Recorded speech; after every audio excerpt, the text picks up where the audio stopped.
All right, we are diving deep today. We're about to peel back the skin on a novel that honestly feels less like a story and more like a living infection.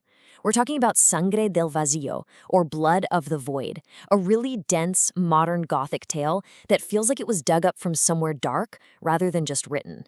This isn't just a book, it's a curse, and we're about to break down exactly what makes it tick. Right from the jump, the prologue just grabs you with this. This grimoire is not ink on dead paper. It is a living parasite. And that's not just some fancy atmospheric line, right? That is the entire point of the novel. The book itself is the monster. Forget the characters in the plot for a second. The real horror is the object you're holding in your hands. So, let's start our descent with the cursed object that kicks this whole nightmare into gear, a grimoire known as the Speculum Ignotum. Okay, so Speculum Ignotum literally translates to the mirror of the unknown, and that name is absolutely key. See, this isn't a book you read, it's a book that reads you. It's a parasite. It latches onto its reader, siphons their very essence, their fears, their secrets, their darkest desires, and then it spits it all back out as a personalized, brutal truth. And the physical book itself, it's just as horrifying as what's inside. We're talking about a book bound in actual human skin that feels cold and clammy, like a corpse. The pages are stained with real coagulated blood that literally crunches when you turn them. But here's the craziest part. The text rewrites itself depending on who's reading. If you don't know what you're looking for, it's just a bunch of weird fables. But if you're an adept, someone who knows, it becomes a living gateway to a truth so visceral it could actually shatter your mind. So who on earth would be drawn to an object this grotesque? Well, the story shifts from the book to the unfortunate soul who gets his hands on it, grounding all this supernatural horror in a very real place, in a very relatable kind of despair. We find ourselves in Bogotá, but this is not the bustling capital city you might picture. The novel calls it Bacatá, its ancient name, framing it as a cursed swampland. It's a city that's always covered in this thick mist, where its real dark heart isn't in the shiny new buildings, but hiding in old, decaying Gothic churches and on rain-soaked rooftops. It's the perfect breeding ground for something ancient and undead to wake up. And this is where we meet our protagonist, Diego. He's a contemporary artist who feels totally alienated by the shallow commercial art scene he's stuck in. But he's also a practicing occultist. See, for Diego, art isn't just about making something pretty or making a statement. For him, art is invocation. Every painting, every installation, it's all a ritual designed to call something through from the other side. And that belief, right there, makes him the perfect target for a book like the Speculum Ignotum. The second Diego opens that book, the horror just explodes from his own personal problems into this vast ancient mythology. And trust me, these are not the vampires you've seen in movies. The novel just completely flips the script on the classic vampire myth. Forget Transylvanian castles, these creatures, called the Vrykolakos, were born from the primordial swamps of Bogotá. They don't attack with fangs. Their attack is a psychic violation. They drain you from a distance, and they don't want your blood. They feed on your soul, your thoughts, your psychic radiance. And the book lays out their entire terrifying history. It goes way, way back to the Miosid age with these things called the Batsa, horrible, slimy hybrids of shadow and flesh. Then they evolved into the first Vrykolakos, way before the Spanish arrived. When the Spanish did get there, their bloodlines got infected, creating a new colonial breed. And now, in the 20th century, the Vrykolakos are modern, tortured artists and poets.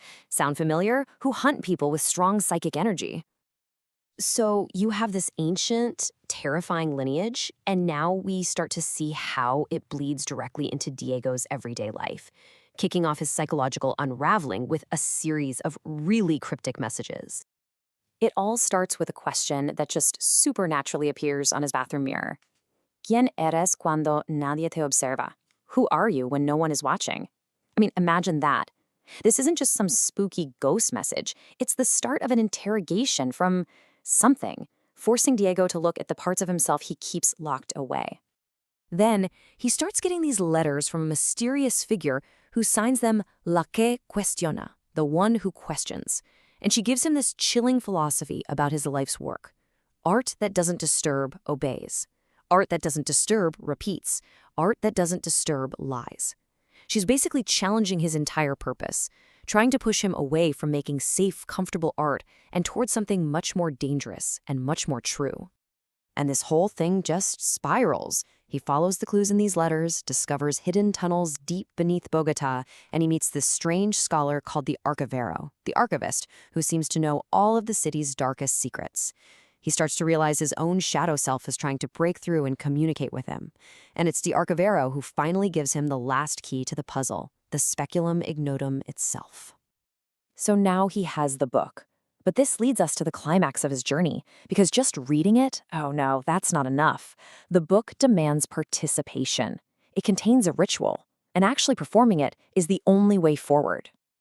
So what's the whole point of this incredibly dangerous ritual? It's to summon what the book calls your guardian angel. But let's be crystal clear, this is not some benevolent winged protector from a storybook. The book describes this thing as a fallen being, a silent watcher that holds forbidden knowledge, and it will offer it to you. But there's always a steep price. The sheer level of detail in this ritual is what makes it so unnerving. This isn't just waving your hands around. No, you need a very specific place, isolated, cold, near water, under a full moon. You need specific artifacts, a special mirror, a gargoyle from the catacombs, black salt, 7 candles. The person doing it, Diego, has to purify himself in a cold salt bath and stay completely silent for hours beforehand. And then the final step, the invocation, it requires a specific chant to an entity called Azrael Tharm and the willing sacrifice of one of your own memories as payment.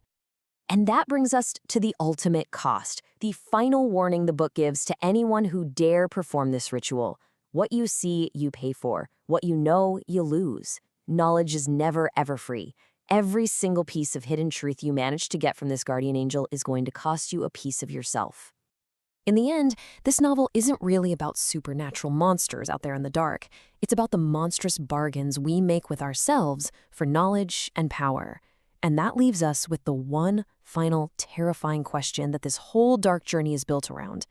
The ritual demands a memory as payment for truth. So, what memory, what piece of you would you be willing to lose forever just to know what's hiding behind the veil?